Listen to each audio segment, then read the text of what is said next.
The night started with a chill that seeped through my bones, colder than the autumn air had any right to be.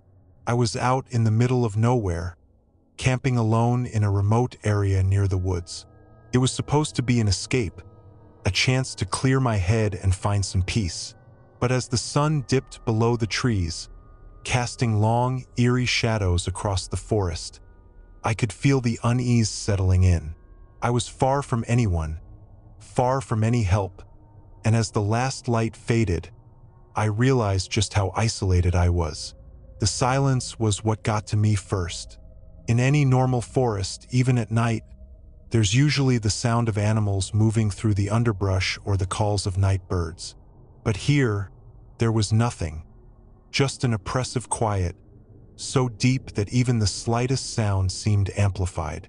I tried to shake off the unease, convincing myself it was just nerves, but the feeling lingered. I sat by my campfire, staring into the flickering flames, trying to ignore the creeping sense of dread.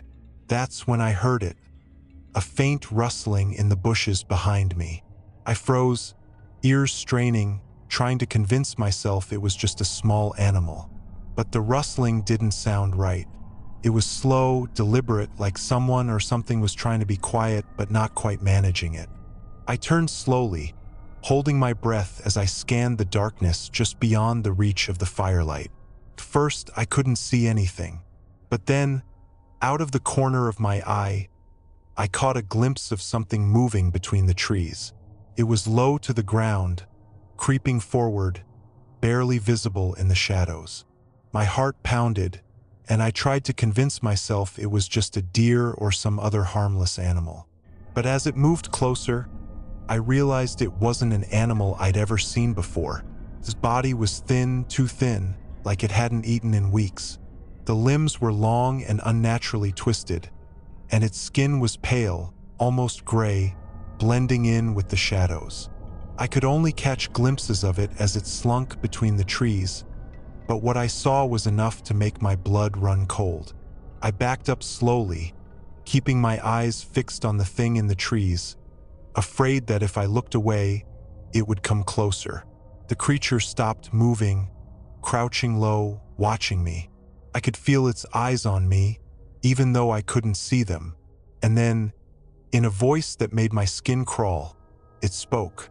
At first, it was just a whisper, low and guttural, barely audible over the crackling of the fire.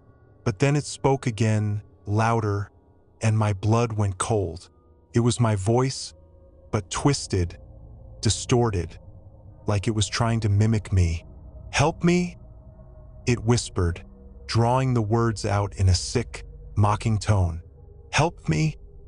The words echoed through the silent forest, each syllable dripping with something dark and sinister.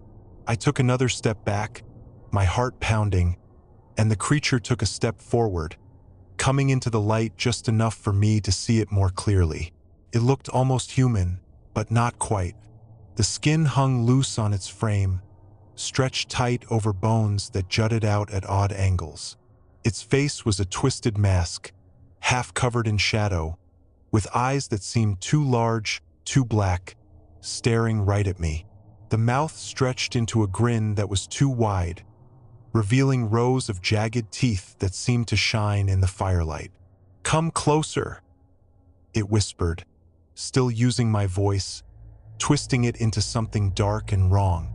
"Don't you want to help?" I stumbled back, nearly tripping over my own feet. My mind raced, and I remembered the stories, legends of creatures that could mimic voices, lure people into the woods by sounding like someone they knew. They called them skinwalkers, shapeshifters that could wear the skin of animals, even humans, to trick their prey. I didn't know if that was what this was, but every instinct I had was screaming at me to run, to get as far away from this thing as possible. But I couldn't move. My feet felt rooted to the ground as the creature took another step forward, slowly, deliberately, savoring my fear. Then, in a sudden burst of speed, it lunged forward, closing the distance between us in seconds. I scrambled back, feeling the heat of the fire against my back as I tried to put as much space as I could between me and that thing. Its face was inches from mine, the rotten stench of decay filling my nostrils as it leaned closer, whispering in that mocking voice. "You can't run," it said, its breath hot and rancid against my face. "I'll always find you." I did the only thing I could think of. I grabbed a burning branch from the fire and swung it at the creature. It recoiled, hissing as the flames touched its skin, pulling back into the shadows with a snarl. For a moment, I thought it was gone, that I'd managed to scare it off. But then I heard it again, that soft, mocking laughter echoing through the trees. I didn't wait to see if it would come back.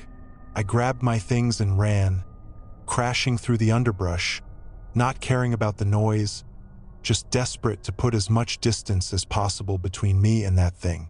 The forest seemed to close in around me, the shadows growing thicker, darker, as I ran blindly through the trees. The laughter followed me, growing louder, closer, until it was all I could hear. I stumbled, fell, but forced myself up, my lungs burning, my legs aching, driven by sheer terror. I didn't stop until I burst out of the woods, panting, trembling, the cold night air biting at my skin. When I finally looked back, the forest was silent again, the trees standing still, as if nothing had happened. But I knew better. I knew that thing was still out there, waiting, watching. I left the area the next day, refusing to spend another night near those woods. But sometimes, late at night, I swear I can still hear that laughter, faint and distant, like an echo of something I tried so hard to leave behind. And every time, it's followed by a whisper, my own voice twisted and mocking. "Help me? Come closer." And somewhere, deep down, I know it's still waiting for me.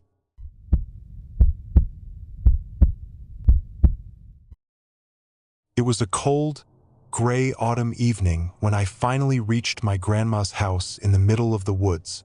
I hadn't been there in years, not since I was a kid. Back then, it was a small, quaint cabin where my grandma would bake cookies and tell me stories by the fire. But standing in front of it now, it felt wrong.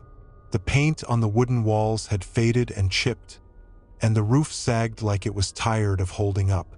Vines crept over the walls like twisted veins, and the windows were dark, as though the house itself was glaring at me with empty eyes. I shook off the feeling and knocked on the door. After a few moments, I heard the faint shuffling of footsteps inside, and the door creaked open. There stood my grandma, or at least someone who looked like her. She was hunched, her gray hair tangled and wild, her skin pale and papery. Her eyes were empty, almost like they were looking through me. "Come in, child," she rasped, her voice cracking like dry leaves. I forced a smile and stepped inside. The air was thick, smelling faintly of rot and something else I couldn't quite place. Shadows stretched across the walls, twisting and writhing in the dim light from a single flickering candle on the table. "Grandma, it's so good to see you," I said, trying to sound cheerful. She looked at me, her eyes narrowing as if she were trying to remember me. Then, a too-wide smile spread across her face, stretching her thin lips until they almost seemed to tear. Yes, it's good to see you too," she murmured, her voice barely above a whisper. "It's been too long." She led me into the small, dark living room, where a fire crackled weakly in the fireplace. I noticed the furniture was covered in a thin layer of dust, and cobwebs hung in the corners of the ceiling. I shivered, wrapping my arms around myself as I sat down in an old, creaky armchair. "Are you hungry, dear?" she asked, her voice flat. "I made some stew."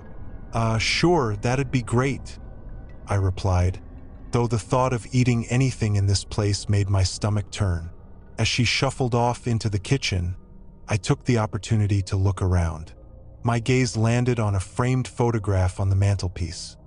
An old picture of my grandma, and someone else, a tall, shadowy figure standing just behind her. The face was blurry, indistinct, as if it had been smudged, but something about it made my skin crawl. Suddenly, the light dimmed, and I felt a chill creep up my spine. A moment later, she returned, carrying a bowl of steaming stew. She handed it to me with a trembling hand, her eyes fixed on mine with an uncomfortable intensity. "Eat," she said softly. I hesitated, staring down at the bowl. The stew was thick and dark, with strange, unidentifiable chunks floating in it. The smell was sour, sharp, and I fought the urge to gag. But her eyes were still on me, watching, waiting, and I felt an overwhelming pressure to please her. I lifted the spoon to my lips, forcing myself to take a sip. Tasted wrong, bitter, metallic, with a faint aftertaste of something rancid. I choked it down, forcing a smile. "It's good, Grandma," I lied. Her lips curled into that too-wide smile again, and she leaned in closer, her voice barely a whisper. "Good, very good." The evening dragged on, each minute feeling like an hour. Shadows stretched and lengthened around me, shifting whenever I looked away. I kept hearing faint noises, a creak here, a whisper there, like the house itself was alive. I tried to make small talk, but her responses were short, her eyes distant. Eventually, she led me to my room. A small, cramped space with a single bed and a tiny window overlooking the dark, endless forest. The bed was old, the mattress thin and lumpy. I lay there in the dark, listening to the silence, my heart pounding in my chest.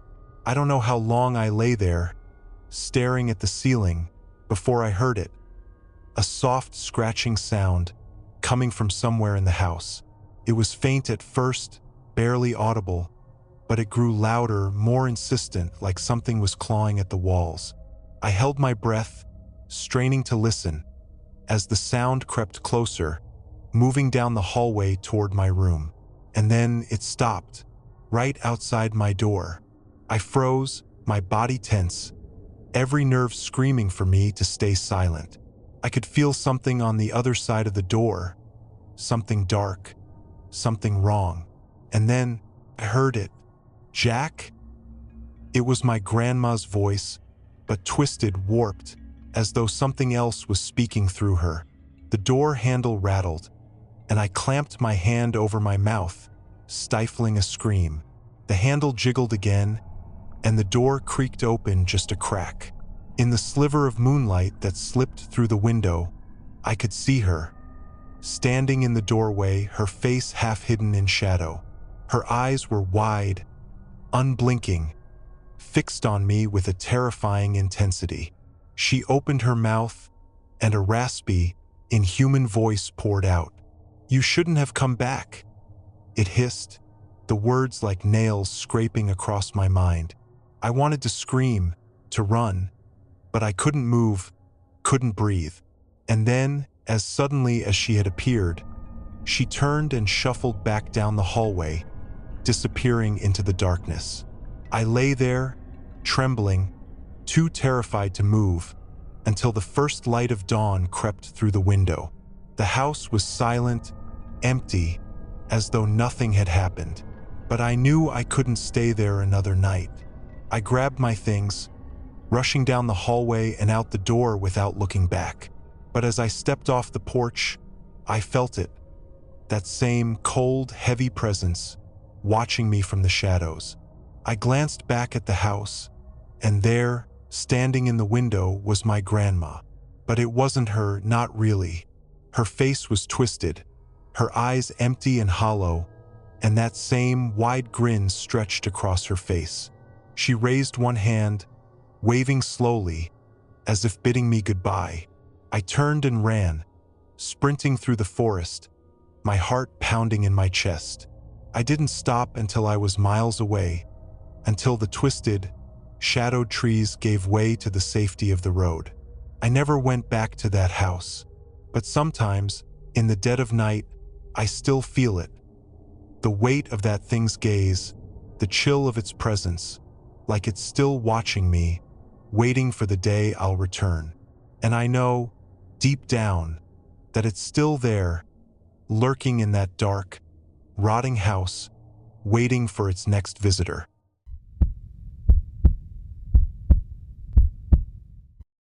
As I stepped through the entrance of the old, abandoned hospital, an icy chill snaked up my spine. The floor was covered in dust, shards of broken glass scattered from busted windows. Moonlight sliced through ceiling cracks, casting eerie beams across decayed walls. I didn't believe in ghosts, not until that night. The place had a grip on me, a strange pull, as though something within those walls had been waiting. Legends said it was haunted by a nurse, her life violently ended by a deranged patient who claimed she was possessed. He'd escaped his restraints, cornered her in the operating room, and by the time help arrived, he was gone, leaving her with a face contorted in horror. Locals claimed her spirit never left.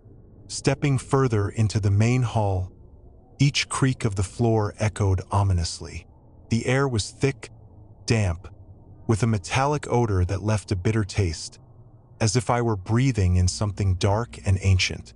Every hallway grew darker, twisting like a maze. My flashlight struggled, casting weak beams that barely cut through the shadows, and I felt the darkness watching, waiting. At last, I found a faded sign pointing to the operating theater. That was where they found her. The door was slightly ajar, almost inviting. As I pushed it open, the sound echoed sharply in the silence. The room was cold and sterile despite years of neglect, broken equipment scattered around.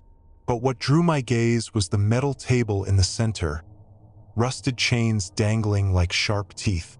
My flashlight swept over dark, dried stains that left a ghostly impression. Then, I heard a faint shuffling outside the door. I turned, but saw only the empty hallway stretching into darkness. I closed my eyes, breathing shakily, telling myself it was just the wind or a rat. But when I opened my eyes, she was there. At the far end of the hallway, barely visible, her outline swayed like a shadow cast by a dying flame. Her head was tilted downward, her body bent at unnatural angles.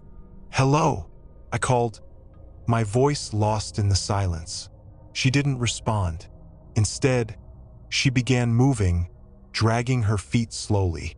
The closer she came, the clearer I saw her. A tattered white uniform, dark stains, pale skin like bone. Her face was twisted into a frozen scream, hollow eyes staring right at me. I stumbled back, dropping my flashlight, which flickered wildly, casting her face in jagged flashes. As I picked it up and aimed it down the hallway, she was gone.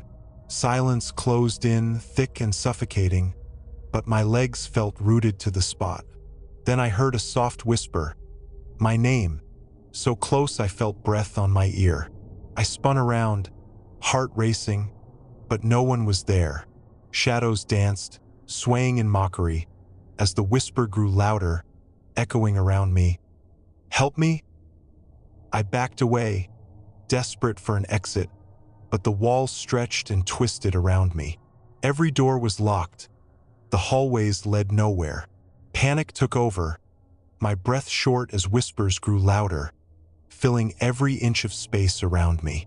Suddenly, a cold hand gripped my shoulder, and I turned to face her hollow eyes. She opened her mouth, unleashing a guttural scream that tore through my soul. I ran, stumbling through the maze of hallways as her footsteps echoed, closer with each step. Every time I looked back, she was there, her face contorted in pure agony, the hospital bending to trap me in an endless loop, feeding off my fear. Finally, I saw it, a glimmer of moonlight through a door at the end of the hall. I sprinted towards it, her frantic whispers screaming in my mind. With a final lunge, I burst through the door, tumbling onto the wet grass outside.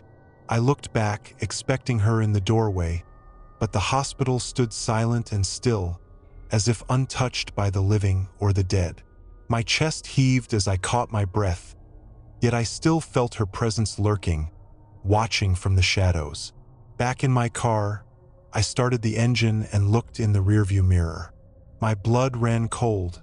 There, in the back seat, was her faint, shadowy figure, her hollow eyes meeting mine.